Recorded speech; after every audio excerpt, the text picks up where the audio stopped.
Chud. Okay, so his name's Chud the Builder. Okay, so he's this guy on the internet. He does like streams, and what he does. I just sent you the Tennessee legal code for the reason why I'm calling you, right? So you're a lawyer, okay? Right. Here's what this guy does.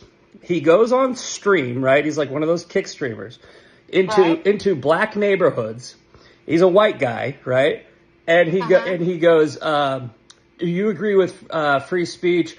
And then he goes, so white people can say n, right? And then if they try to come at him, he has a gun and pepper spray, and he'll be like, yeah, come at me, I'll fuck. So my question to you is, as a lawyer, if he were to get either assaulted, would he be able to claim, and like, or if he was to shoot him, would he have a self-defense argument? Like what state is it? Tennessee. So basically, it's going to depend. It's going to depend on the Tennessee code, which I'm sure you probably looked up and are going to tell me. But yeah, I just sent it to you. There's a certain amount of incitement of the violence, and there's a certain amount of basically, you're looking at, did the person who came at them feel threatened by his behavior to the point that they actually are defending themselves? That's the question. Sure. So Tennessee Penal Code 39-11-611 says the person loses the right to claim self-defense if they provoked or initiated the confrontation. So he has... Yeah, so there you go. So that sounds basically like a requirement to retreat type of statute, where you don't get to go and basically wind people up and threaten them to the point that they are afraid of how aggressive you are, and then claim self-defense when they do act on how threatened they feel, if that makes sense. Now, the argument that these people are making is it's free speech. If racial slurs are protected speech? Yeah, so considering this is their argument, I think it's stupid, but you're a lawyer, so I'm just trying to get the legal side. They're saying because racial slurs are protected speech, the person can't be retaliated against for their words, even if they're mean words. I mean, but here's the problem. Racial slurs may be protected speech as far as protecting you from actions by the government. Thank you. But it is still hate speech. Yeah, okay? I don't believe in hate speech, and I don't even think that you technically do either. You're talking about the actions of you're talking about the definition of like hateful speech that could incite. Correct. It's provocative. Provocative. Okay, so put in the word provocative, right? And the whole argument that people misunderstand when you talk about it's protected speech, yes, it's protected speech to prevent the government from taking away your civil liberties because you used the speech or because you disagreed or because you did the protected activity. It's wild how many people don't. Yeah, it's wild how many people don't understand. It is not going to prevent someone from feeling threatened by your speech, feeling provoked by your speech, feeling like they need to defend themselves because of your speech, because they are not a government entity. Exactly. Well, so here's how I described it, and it's so funny. You're attacking individuals. You're an individual attacking another individual, and those scenarios result in consequences quite regularly. Yeah.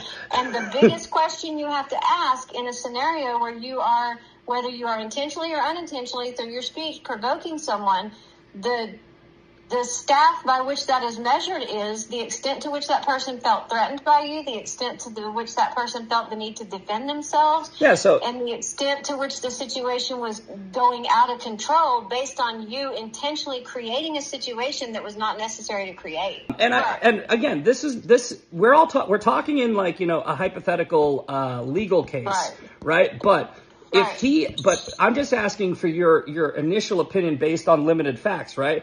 There is a case to be made that you do not have the right to self-defense if you initiate and provoke people by it. And if there's hours of footage of you doing it, what would be the first thing that you would do? Is you'd probably what you have is what pattern. The footage is going. But the footage is going to bear out in a case where an attorney is going to have problems with the self-defense the footage is going to show a pattern of behavior, and it's going to probably have language in it that establishes the intent behind the behavior. And when you start to attach intent to a behavior, then you lose your clean hands. Yeah, so I mean, he's literally monetizing it. So he's getting money from Twitch and Kick so that he can go out and provoke black people. That's how he makes money. Right. Well, and I'm showing my age by using this example, but I think that this is an example you would know well. Andy Kaufman, the actor, Andy Kaufman. Do you remember how he used to, years and years ago, he provoked wrestlers, he provoked boxers, he provoked all of these people who engaged in violent careers, for a living. And he eventually was very injured by people. Oh, yeah, they threw him around. Yeah, and when he tried to defend himself, basically it was, you did this by your own hand. You go into a situation with a certain set of ideas and a certain set of intents. And in the law, intent matters. And if you just happened upon someone out in public that you had no previous intent to seek out, and this conversation spontaneously occurred, and you said words that were offensive without using any threatening behavior, without stating you have a gun, without... The problem is the behavior in and of itself is provocative and violent. Yeah. The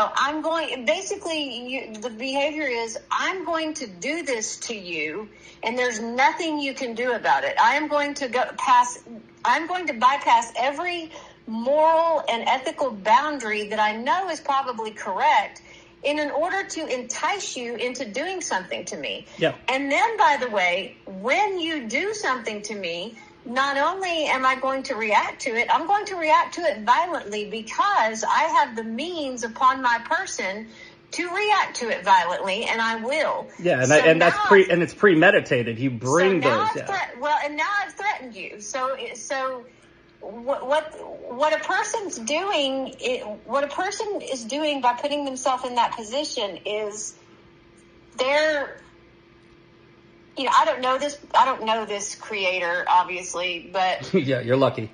No creator should base their content on the idea that they're going to go out and see how awful and terrible and ugly and nasty and hateful they can be and provocative they can be, and then expect other people to not feel threatened by that intent, not feel threatened by the fact that he's showing up ready to harm them physically. Yeah. I think just going into the situation with a means to have a violent interaction removes the self-defense theory. Yeah, in my opinion. Yeah, and so now, I took it a step further. I said, hey, I think that violence based on words is sometimes necessary. For instance, if I was out to dinner with my girlfriend, somebody walked up and called her a whore, I'd knock that guy out, right? And sure. I might be guilty of assault, right? And that would be, I would... Right, but you accept that consequence. But I accept that consequence. Exactly. I accept that consequence, right? But if that guy was like, hey, man, it's free speech. Yeah, man, cool. You're the government isn't going to do anything to you. I am, right? So I can only imagine if I was a black person, right, putting myself in the situation where somebody walked up to me and called me a nigger, I'd fucking knock them out, right? Because here's the thing. For any person to be so vile as to intentionally use that word in that scenario in order to provoke someone into that situation, that person is immediately... The recipient of that behavior is immediately within their right to feel threatened. Yeah. Because this is a person who is crossing a lot of boundaries already. And how is the recipient of this behavior supposed to gauge how far he's willing to go? Yeah, so his excuse is, his argument that has been, he's like, well, the left tried to cancel me, and I had people that got me fired from my job and kicked out of my church and this, that, and the other. So this is me reacting to their behavior. And it's like, okay, well, they don't know that. Think about those statements that you just said. If I'm a prosecutor and I'm trying to look at the intent behind an occurrence, those are very damning statements. Yeah. Because what those tell me is that he is angry. Mm-hmm. He is taking it out on a group of people that is a very wide group of people. He is somewhat of a public figure, so he doesn't enjoy some protections. He's got 194,000 followers. He's public. Okay, so he's a public figure, which means some of the protections that your average unknown person has may or may not apply to him. But he's angry. He is putting out publicly that he's angry. Say I'm a black person standing on the street and I'm familiar with his rhetoric, and I suddenly see him live in the flesh approaching me. Mm-hmm. I'm already afraid. Yeah. I already know he is there with not good intent. Yeah. He is there to upset me. He is there. So let's say I turn around and try to walk away and he pursues me. Mm-hmm. He doesn't touch me. He doesn't cross the physical line, but he impedes my ability to retreat and get away from him because I don't want to have an interaction with him.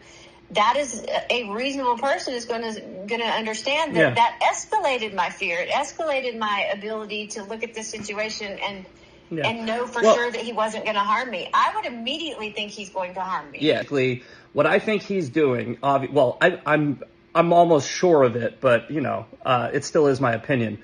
I think what he's doing is he's hoping that one of these guys assaults him so that he can file a lawsuit. And what I'm trying to really explain to him is you're not going to win. The worst case scenario for him is somebody's going to shit him, right? And he's going to create or even worse, so he's going to create like BLM 2.0, right? And sure. It's just going to be he's trying to create a race war.